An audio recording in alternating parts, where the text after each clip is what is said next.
ఒక్కింట్లో ఇద్దరు అన్నదమ్ములు కొట్లాడితే మూడో వానికి సంధియ ఇంకా మంట మీద పెట్రోల్ పోసి పెద్దగా అయ్యేటట్టు చేస్తాడు. అది మన సొంటి మామూలు పబ్లిక్ ఇండ్లల్లనే గింత రచ్చ అయితే ఇక సెలబ్రిటీల ఇళ్ళల్లో అయితే ఎట్లుంటది?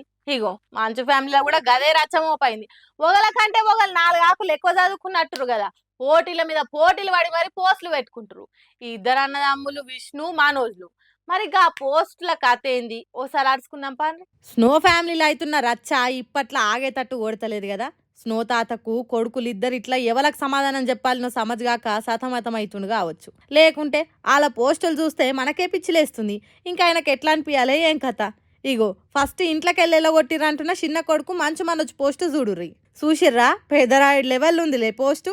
మొన్ననే ఓ ఇంటర్వ్యూలో మోహన్ బాబు ముచ్చట వస్తే నాకు మా నాయన పాదాలను తాకాలని ఉంది, నేను ఆయనను మస్తు మిస్ అవుతున్నా అనుకుంటా కన్నీళ్ళు పెట్టుకుండు కదా.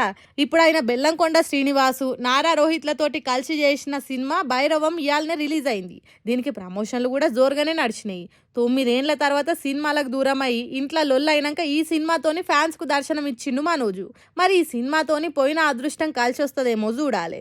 ఈ ముచ్చట ఇట్లుంటే మొన్ననే పెద్ద కొడుకు విష్ణు చేస్తున్న భక్త కన్నప్ప సినిమా హార్డ్ డిస్క్ ఎత్తుకొని పోయిర్రు. జూన్ 27 తారీఖు రిలీజ్ అయ్యే ఈ సినిమాలో ప్రభాస్ కూడా ఓ కీలక పాత్రలు చేస్తుండేసరికి జర అందరికి కనీసం ప్రభాస్ కోసమైనా చూద్దాంరా ఈ సినిమా అన్న ఒపీనియన్ ఉండే. ఇట్లాంటప్పుడే హార్డ్ డిస్క్ పోవుడు ఒకెత్త అయితే కౌంట్ డౌన్ స్టార్ట్ ఇంకా 28 రోజులే ఉంది అని విష్ణు పెట్టిన పోస్ట్ వైరల్ అయింది. ఇట్లా ఇద్దరు అన్నదమ్ముల నడుమ కొట్లాట అయినాక షెరొక సినిమాతోని ఎంట్రీ ఇస్తుర్రు. వీళ్ళిద్దరు ఇట్లా ఎవల దిక్కు సపోర్ట్ చేయాలనో తెలియక మోహన్ బాబా ఆగమైతుండు. మరి ఇద్దరు ఇట్లా ఎవల సినిమా మంచి హిట్ అవుతుంది, ఎవరు డీలా పడిపోతారు, లేకుంటే ఇద్దరు గెలుస్తారా ఏమవుతుందో ఏమో కానీ ఎంత కొట్లాడుకున్నా ఎప్పటికైనా అన్నదమ్ములు ఒక్కటవుతారని ఇంకొందరు అంటుర్రు.